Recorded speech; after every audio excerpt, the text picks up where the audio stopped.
Hello everyone, welcome back to my YouTube channel BDN Vlog. So logoफोर दिनै गोदान video बयखौबो आंनि गोसो गोरबोनिफ्राय बरायनाय थाबाय। आसा खालामो गासैबो मोजां दं। So लोगोफोर दायो जोङो डिमाकुसियाव जानाय बड' साहित्य सभानि 64थि बोसोरसालि जथुम्मायाव थांनो नागिरदों आरो ना लोगोफोर। ओमफ्राय दा भिडिअखौ नायलांबाय थादो लोगोफोर जोबजासिम। हाय हेल' खुलुमबाय BDN Vlog बयखौबो खुलुमबाय। दा जाबाय रेडि जाबाय थांबाय डिमाकुसि। बिथाङा गारि मालिक बे सालायदों। गासिबो दंजोबो। सफैबाय आरो ना लोगोफोर नै जोङो नै सिङाव हाबलांसै नै लोगोफोर गेटआ नैबो मोनसे बरिया आरो ना नै गेटआ डिजाइना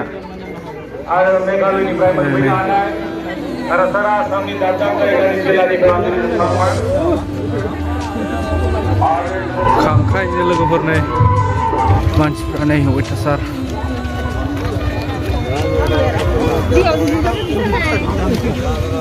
एक्जिबिसन सिङाव हाबलांसै आरो ना लोगोफोर टिकेट लाखाबाय नो 30 रुपिस फैदो आयौ मानसिफ्रा नै लाइन जालायनांगौसो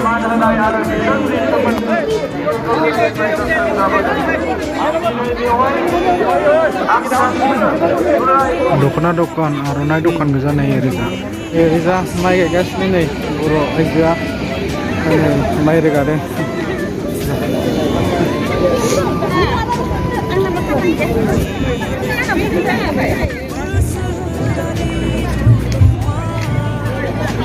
नै माइ गायगासिनो आरो ना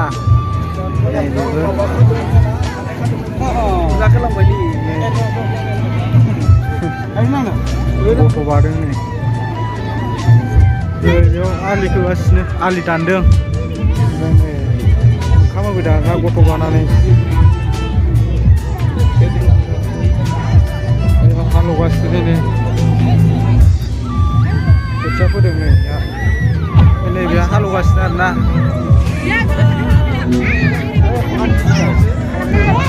नै माइ गायगासिनो सासे सासेनो ओइ सासेया माइ रोगागासिनो नै नैबो सासे माइ गायदों आरो ना माइ गायदों आरो ना नै बाथौ बर'नि नै ओरैजा ट्रेडिसनेल बर'फोरनि माइज्लिखौ दंलाबायो आरोना नै बाख्रि सोरखि लाव गांजेमा कुफ्रि ट्रेडिसनेल न' नै ओरैजा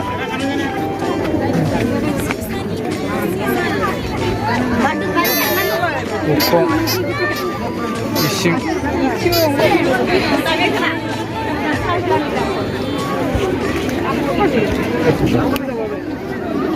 स्ट'र नै लोगोफोर मिकि आब'नि मानसिखौ नुदों फट' लानोसो थांदों खोमा ना बैयानो जाबाय गस्ला बायनो नागिरदों नै गस्ला इन्दिनि दख'नाया नै जा मोजांखा आर'नाइ कट सान्दुंआबो अयथासारनो दाउला गिदिरथारनो जा गिदिर दाउला हांसो मोसौ बेसे लायोथाय 62,000 नै 45,000 ओइ राइस मिला मोजांथ' ने 45,000 खुन्दुं दिहुननाय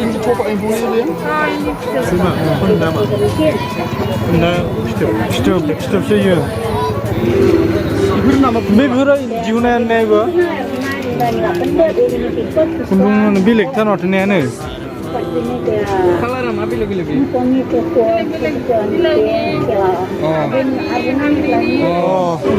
इसानसालि सि दाग्रा नै दाउदैनिफ्राय फिसा गफाय होनाय आरो ना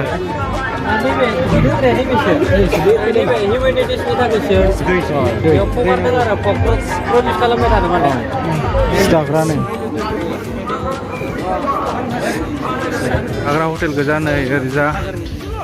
नै बिखाया गावो खुगाया गेवा जाहैदों अमा सावनाय ना सावनाय नै हांनाय गोजा खांख्राइ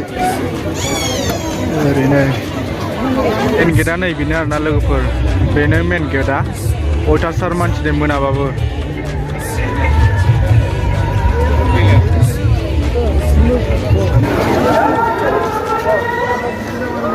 मजा नुखायो आरोना लोगोफोर नै लाइटखौ